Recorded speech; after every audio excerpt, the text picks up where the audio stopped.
Salut les sportives et les sportifs, c'est Greg et je vous retrouve pour une nouvelle vidéo de la série Garmin le guide. Dans cette vidéo, on va parler de charge de la batterie de la montre, d'autonomie et puis de la manière idéale d'utiliser sa montre au point de vue de la batterie pour la faire durer longtemps dans le temps. Alors non seulement longtemps pour pouvoir l'utiliser longtemps en activité GPS par exemple, pour pouvoir optimiser la durée de fonctionnement sur une seule charge, mais également optimiser la durée de vie de la batterie en général pour garder sa montre plusieurs années à un niveau de batterie le plus élevé possible. On sait qu'une batterie, c'est un élément chimique qui, au bout d'un moment, s'use et puis au fur et à mesure des années, des cycles de charge de la montre, sa capacité de batterie va se réduire peu à peu et son autonomie va très progressivement décroître. Et voilà, une montre après 3-4 ans, elle n'a plus la même autonomie qu'au moment où on l'a acheté. Mais comment optimiser, comment faire en sorte qu'on use le moins possible la batterie et puis ensuite on verra comment faire durer l'autonomie de sa montre le plus longtemps possible. Je vous propose de commencer par les routines de charge de la montre. La Garmin a une batterie lithium qui est intégrée. C'est un accumulateur lithium qui est intégré, on ne peut pas le remplacer. Donc cet accumulateur va durer la même durée de vie que la montre dans la plupart des cas. C'est le cas de la plupart de nos gadgets électroniques aujourd'hui. On ne remplace pas l'accumulateur qui est à l'intérieur. Comme c'est un accumulateur lithium, il n'a pas d'effet mémoire, contrairement à d'anciennes technologies d'accumulateurs. Et donc, on n'a pas de problème à le recharger aussi souvent qu'on veut. Et l'idéal pour les accumulateurs au lithium, c'est de les garder chargés aux alentours des 80%. Alors ça, c'est toujours, bien évidemment, sur le papier, l'idéal. Bien évidemment que quand on va mettre sa montre chargée, elle va se charger jusqu'à 100%. L'idéal, par contre, c'est de ne pas aller jusqu'à une décharge complète, en tout cas pas essayer de faire ça à chaque fois. Moi, ce que j'ai comme tendance, c'est à charger la montre quand elle arrive autour des 50% et puis à la recharger jusqu'à 100% et puis tourner ainsi. Ça veut dire qu'à chaque fois que je recharge ma montre, en fait, ça va compter comme un demi-cycle de charge. Je ne vais pas la charger de 0 à 100%, je ne vais pas avoir un delta de 100% de charge, mais je vais avoir un delta de 50 à 100, c'est-à-dire qu'il faut 2 charges pour faire l'équivalent d'un cycle complet. Et donc, vu qu'on calcule la durée de vie d'une batterie en nombre de cycles, ça va optimiser la durée de vie de la montre. Ça va également optimiser le vieillissement chimique de la montre parce qu'elle vieillit beaucoup plus si on va la décharger de manière profonde ou de manière régulièrement jusqu'à des décharges jusqu'à 10% à peu près de niveau de charge. Et donc, ça va user la montre un peu plus. Donc voilà, ça c'est mes petites astuces de recharge. J'utilise ça sur quasiment toutes mes montres que je charge. Et puis on sait, hein, les smartphones par exemple, c'est également recommandé de faire ça un maximum. Et puis maintenant, il y a des algorithmes de recharge intelligents dans les smartphones qui vont charger le smartphone que jusqu'à 80% et puis attendre le moment idéal dans nos routines d'utilisation pour le charger jusqu'à 100%. On n'a pas encore ça dans les montres Garmin, mais qui sait, peut-être qu'à l'avenir, on aura ce genre de choses également. Bien évidemment que l'idéal pour recharger, c'est d'utiliser le câble de charge qui est fourni par Garmin et puis ensuite, on peut utiliser n'importe quel chargeur mural ou port d'ordinateur. Moi, j'ai eu aucun problème avec aucun des chargeurs que j'ai utilisés jusqu'à maintenant sur la montre. Garmin fournit pour l'instant un câble USB-A. Mais pour les personnes qui possèdent des dispositifs de charge USB-C, on trouve des petits dongles, des petits adaptateurs qui permettent de convertir un câble USB-C directement en chargeur pour les montres Garmin. Et ainsi, on n'a pas besoin d'avoir un chargeur USB-A avec soi. On peut utiliser un chargeur USB-C qui fera très bien l'affaire. Je l'utilise aussi régulièrement. Moi, j'ai un Mac qui n'a plus que des ports USB-C et ça m'arrive très régulièrement de connecter ma montre Garmin avec un câble USB-C standard et puis ce petit adaptateur. Ça évite d'emmener un nouveau câble plus un adaptateur USB-C à chaque fois avec soi. Donc voilà, concernant les routines de charge. Et maintenant, sur la montre, comment est-ce qu'on fait pour optimiser la durée de vie? On va voir qu'il y a un gestionnaire d'alimentation sur les montres Garmin qui sont plutôt haut de gamme. Ici, on utilise de nouveau ma Fenix 7S pour l'exemple dans cette vidéo. On a d'autres montres dans la gamme de Garmin qui ne possèdent pas ce gestionnaire d'alimentation, mais par contre, tous les principes qu'on va décrire dans la suite de cette vidéo par rapport aux éléments qui utilisent le plus de batterie sont valables également. Et donc, on pourra de nouveau essayer d'optimiser l'utilisation de la batterie de sa montre en fonction des fonctions et des paramètres qu'on va utiliser dans la montre. Lorsqu'on utilise une montre en entraînement, il faut savoir qu'il y a différents éléments qui vont utiliser plus ou moins de batterie. Je vais essayer de lister dans l'ordre les choses qui consomment le plus de batterie quand on les utilise. La première, pour les montres musicales de Garmin, eh bien, c'est que la musique va consommer énormément de batterie. C'est principalement lié à la technologie Bluetooth qui est connectée au casque pour émettre le son et qui consomme plus d'énergie. Et donc, on réduit drastiquement l'autonomie de sa montre si on utilise de la musique. Qu'est-ce qu'on a comme alternative avec ça? Évidemment, on peut utiliser un lecteur de musique externe comme son smartphone ou un casque musical qui embarque lui-même de la musique et qui permet d'éviter d'utiliser la fonction de musique sur sa montre. Mais bien évidemment que si on a une montre musicale de Garmin et qu'on veut utiliser ces fonctions-là, il faut juste être conscient que c'est le plus gros point de dépense d'énergie quand on utilise sa montre avec de la musique à l'entraînement. Le deuxième élément qui va consommer beaucoup de batterie, c'est le rétroéclairage de l'écran. Donc, c'est-à-dire de garder l'écran lumineux pendant une certaine durée de temps. On peut fixer la luminosité de l'écran pour être actif en permanence pendant l'entraînement. Et ça, évidemment, ça va consommer beaucoup de batterie si on a une intensité lumineuse élevée et qu'on a le rétroéclairage de l'écran qui est allumé en permanence. Donc là, on a des paramètres, on le verra tout à l'heure dans la montre, pour aller changer la durée du rétroéclairage et l'intensité du rétroéclairage sur certains modèles de Garmin pour limiter la consommation de batterie quand on utilise le rétroéclairage. Le troisième point de dépense énergétique d'une montre pendant un entraînement, c'est le GPS.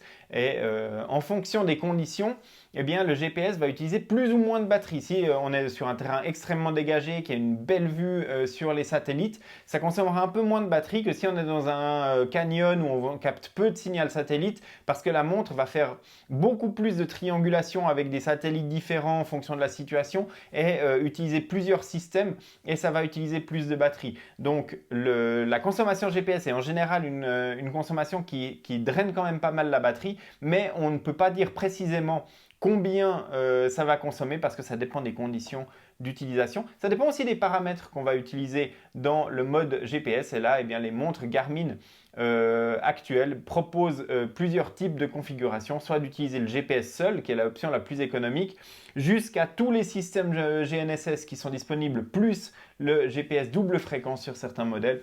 Et ça va consommer beaucoup plus de batterie. Donc là aussi, être attentif au GPS et à la configuration qu'on utilise sur sa montre. Ensuite, il y a le capteur cardio-optique qui utilise une certaine quantité d'énergie, mais maintenant, c'est plus vraiment pertinent de dire porter une ceinture pour augmenter l'autonomie de la montre, parce que sur la plupart des montres Garmin, le capteur cardio-optique reste actif même si on a une ceinture de fréquence cardiaque couplée, tout simplement pour détecter le fait que la montre est restée connectée au poignet. Puis ça, c'est par exemple utilisé pour Garmin Pay, pour garder la carte de crédit dans Garmin Pay ouverte sans avoir à ressaisir le code à chaque fois qu'on veut l'utiliser.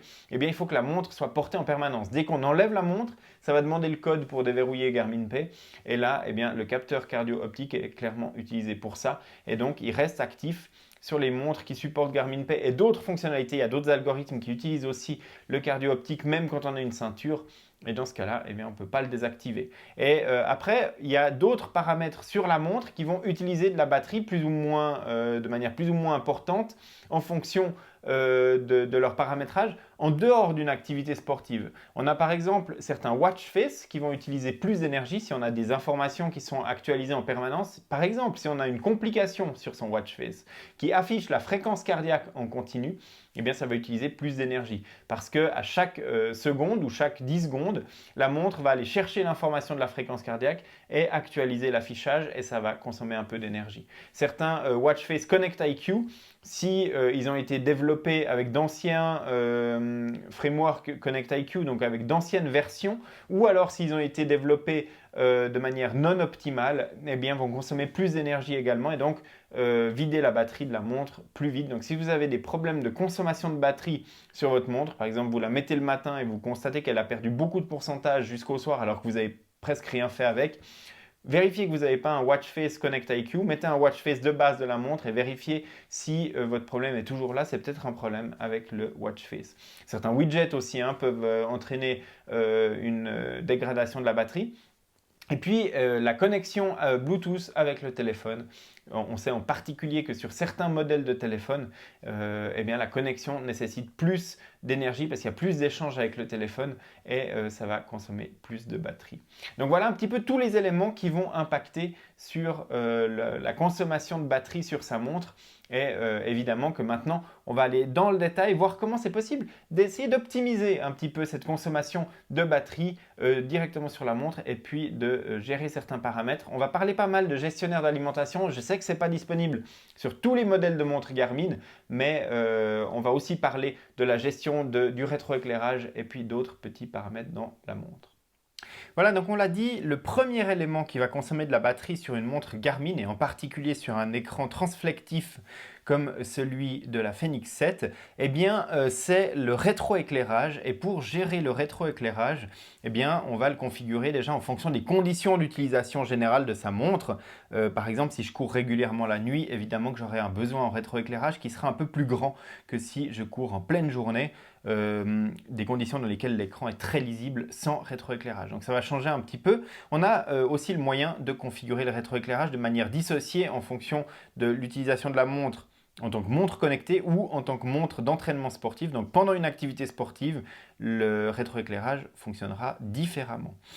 Pour régler tout ça, on va entrer dans le menu de la montre. Donc je vais faire une pression prolongée sur le bouton menu et puis je vais descendre jusqu'à l'option système. Donc c'est une des dernières options du menu. On va le trouver ici et puis j'entre dans système. Et là, si je descends, eh bien, je vais avoir une entrée rétroéclairage. Si je viens ici à l'intérieur avec le bouton Start, eh bien, on le voit, hein, on a deux options, c'est lors d'activité, donc lorsque j'enregistre une activité sportive, et puis utilisation générale, et j'ai encore une option sur certaines montres pendant le sommeil. Donc on va voir ce qu'on peut configurer. Je vais prendre l'option lors d'une activité, mais ce sera les mêmes options pendant le sommeil ou en tant que montre utilisation générale. Donc là, la première chose, c'est que je peux gérer la luminosité. Et là, on a directement sur la montre eh bien, l'exemple de la luminosité. Par défaut, ici, j'étais à 20%. Si j'augmente, eh bien, le rétroéclairage, on le voit, la montre devient plus lumineuse. Et si je descends, eh bien, elle est de moins en moins lumineuse. Bien évidemment que plus on augmente la luminosité, plus c'est confortable, mais plus ça va augmenter la consommation de batterie. Donc là, je revalide mon 20%. Moi, c'est une luminosité qui me convient très bien. Ensuite, on peut choisir qu'est-ce qui déclenche l'activation du rétroéclairage. Par exemple, ici, ce sera les touches, donc les boutons autour de l'écran, plus la fonction tactile. Donc là, je vais activer le rétroéclairage par défaut lorsqu'il y a quelque chose qui se passe avec ça. Mais je pourrais aussi désactiver le rétroéclairage quand il y a une manipulation avec les boutons ou l'écran tactile ou ne l'activer qu'après le coucher du soleil. Et ça, eh bien, c'est une bonne option parce que ça veut dire que la montre, avec la position GPS, elle sait quand le soleil va se coucher. Et tant que le soleil il est là, eh bien, on a suffisamment normalement de luminosité pour lire son écran sans rétroéclairage. Donc ça, c'est déjà une bonne option pour activer le rétroéclairage que quand on en a besoin. Donc moi, c'est une option que j'aime bien, que j'active. Et puis, une alarme, par exemple, si j'ai les tours automatiques sur ma montre, ou si j'ai une alarme de compte à rebours ou autre chose, et qu'il y a cette alarme qui se déclenche sur la montre, est-ce que ça doit activer le rétroéclairage? Pendant l'entraînement, j'aime bien que ce soit activé, parce que ça veut dire que si j'ai marqué un tour ou s'il y a une nouvelle phase dans mon entraînement, je vais avoir le rétroéclairage qui va s'activer, je vais pouvoir lire ces informations. Mais là aussi, je peux choisir de le mettre après le coucher du soleil seulement. Et puis enfin, on a geste au poignet, ça veut dire simplement si je fais une bascule du poignet comme pour lire l'heure, est-ce que ça active le rétroéclairage? Eh bien là également, je vais choisir après le coucher du soleil, mais je pourrais aussi choisir désactiver ou activer. Et puis enfin, j'ai la temporisation, ça veut dire combien de temps mon écran va rester lumineux après le début du rétroéclairage. Et par défaut, c'est 8 secondes, mais on peut réduire à 4 secondes, ou augmenter ça jusqu'à 1 minute. Et puis bien évidemment, on peut le laisser afficher en permanence, ça veut dire qu'ensuite le rétroéclairage ne s'éteint plus. Ça, je vous recommande de ne l'utiliser qu'avec parcimonie et puis dans certaines situations très spécifiques si vous en avez besoin. Mais par contre, ça va être un gros poste de consommation d'énergie sur votre montre si vous le laissez en permanence. Pour moi, les 8 secondes me conviennent très bien et donc du coup, je laisse cette option-là. Et puis, je reviens en arrière. On a vu qu'on avait utilisation générale et pendant le sommeil, et en fait, on a exactement les mêmes fonctionnalités.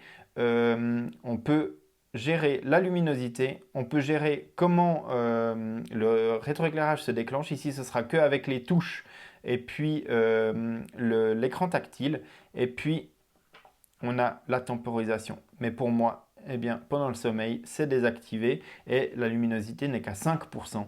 Parce qu'au milieu de la nuit, il n'y a pas besoin d'une grosse luminosité pour pouvoir lire l'écran. Et puis, vu que les touches sont désactivées, le seul moyen, en fait, c'est quand même la touche Light ici.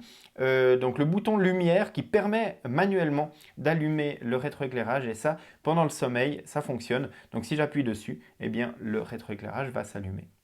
Donc voilà pour les options de rétroéclairage de la montre. Et ça, c'est quand même un point assez intéressant à connaître parce que eh bien, c'est un élément qui va impacter quand même pas mal l'utilisation de sa batterie pendant l'entraînement.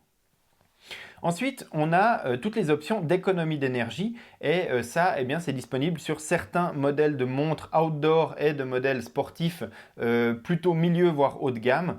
Et on va retrouver ça dans le menu de la montre et on va descendre. C'est juste avant l'entrée système dans le menu et on va trouver gestionnaire d'alimentation. Et là-dedans, qu'est-ce qu'on va pouvoir faire au niveau du gestionnaire de l'alimentation? Eh bien, la première option, ça va être les options d'économie d'énergie. Et si je rentre dans les économies d'énergie, eh bien, on voit qu'il y a l'option économie d'énergie générale de la montre. Et là, elle est désactivée. Et si je l'active, on voit que je passe de 10 jours d'utilisation en tant que montre connectée à 35 jours. Alors vous allez me demander qu'est-ce qui change quand on active cela? Eh bien on peut tout simplement aller le modifier soi-même ici et puis je vais modifier mes options d'économie d'énergie. Vous avez déjà remarqué une chose peut-être, c'est que maintenant que j'ai activé les options d'économie d'énergie, il n'y a plus de rétroéclairage sur l'écran de ma montre. Et puis on voit que le cadran de la montre, donc le watch face, est maintenant défini en tant qu'économie d'énergie, que les options de musique sont désactivées, que la connexion avec mon téléphone est désactivée, que la synchronisation du Wi-Fi est désactivée, que la fréquence cardiaque au poignet est désactivée, qu'il n'y a plus de lecture de saturation d'oxygène et que le rétroéclairage est désactivé. Et si je reviens en arrière, maintenant avec mon bouton retour ici, on voit que mon watch face, il est quand même maintenant furieusement plus simple. Il y a juste l'heure, la date et l'icône de la batterie avec le niveau de charge.